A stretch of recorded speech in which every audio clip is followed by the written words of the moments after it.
Selamat pagi Bapak Ibu, senang kita bisa diperjumpakan kembali dalam saat teduh pagi kita. Bagaimana kabarnya pagi ini? Semoga kita semua dalam keadaan yang sehat, terus diberkati oleh Tuhan, dan semua boleh dikuatkan oleh Tuhan. Saudara-saudara, kita dalam saat teduh pagi ini di Jumat 8 Oktober 2021, kita akan bersama-sama merenungkan pintu. Dari Yohanes pasal 10 ayat yang ke-9 akan menjadi bacaan kita.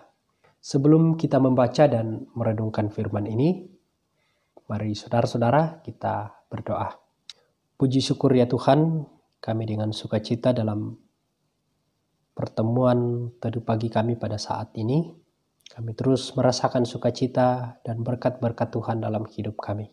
Dalam kami merenungkan firman-Mu Tuhan, kuatkan kami dalam kami membaca, dalam merefleksikan bersama-sama firman yang kami akan baca. Dalam Kristus Yesus kami berdoa. Amin.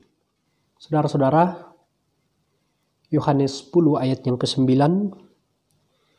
Akulah pintu.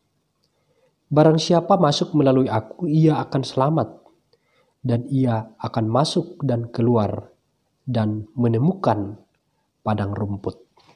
Saudara-saudara, salah satu sebutan Yesus yang banyak kita dapati dan sangat menarik adalah pintu. Yesus sendiri yang membuat sebutan itu. Seperti diuraikan bacaan kita hari ini, seperti pintu kandang bagi domba-domba. Demikian juga Yesus menjadi sebuah sumber keselamatan, sumber kehidupan bagi umatnya. Ini adalah sebuah perumpamaan yang sangat indah, dan kita mengetahui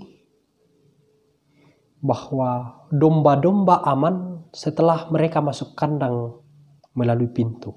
Kita juga mengetahui domba-domba bisa makan setelah mereka keluar kandang melalui pintu. Dan sebagai pintu, Yesus menjadi sebuah jalan masuk bagi domba-dombanya untuk menuju sebuah keselamatan. Melalui Dia kita akan aman. Melalui Dia pula kita makan dan hidup. Akan tetapi saudara-saudara, hal lain yang saya dapati menarik adalah fakta bahwa banyak orang dia tertegun atau dia ragu tak kala dia berada di depan pintu itu.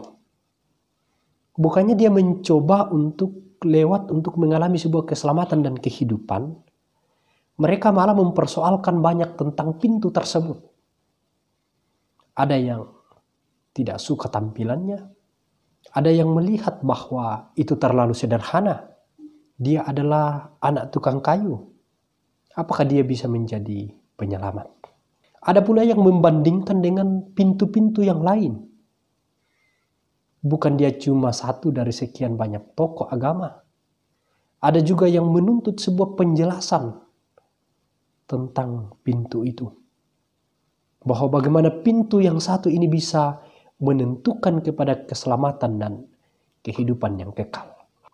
Tetapi saudara-saudara yang kekasih dalam Tuhan, mari kita meyakinkan bahwa sebagai umat sang pintu, kita wajib menanggapi semua pertanyaan itu sebaik-baiknya. Namun janganlah kita terpancing untuk terpaku dalam usaha memberikan penjelasan yang logis.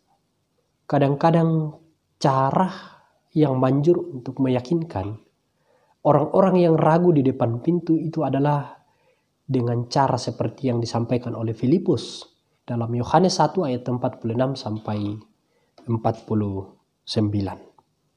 Silakan Bapak Ibu membaca di rumah, dan ini akan memperlihatkan bagaimana cara yang manjur untuk meyakinkan orang yang masih ragu berada pada sebuah pintu yang benar. Kita yang sudah yakin, mari kita masuk pada pintu yang benar, yaitu pintu keselamatan di dalam Kristus. Dan umat Kristus harus menjadi saksi terpercaya tentang kehidupan di balik pintu keselamatan. Terpujilah Tuhan. Amin. Mari saudara-saudara kita berdoa. Puji syukur Tuhan, dalam kami merenungkan bahwa Tuhan adalah jalan masuk pada sebuah keselamatan. Kristus menjadi pintu masuk bagi kami dalam kami masuk dalam kerajaan yang kekal. Dan juga kami mau meyakinkan sesama kami untuk meyakinkan tentang pintu keselamatan itu. Bapa di surga, kami bersyukur untuk firman ini. Kuatkan dan sertai kami Tuhan untuk menjadi saksi-Mu, menjadi orang yang mengabarkan tentang pintu keselamatan di dalam Kristus. Ini doa kami Tuhan. Dalam Kristus Yesus kami berdoa. Amin. Saudara-saudara, demikian waktu teduh pagi kita pada saat ini. Selamat beraktivitas untuk kita semua. Tuhan Yesus memberkati kita. Amin.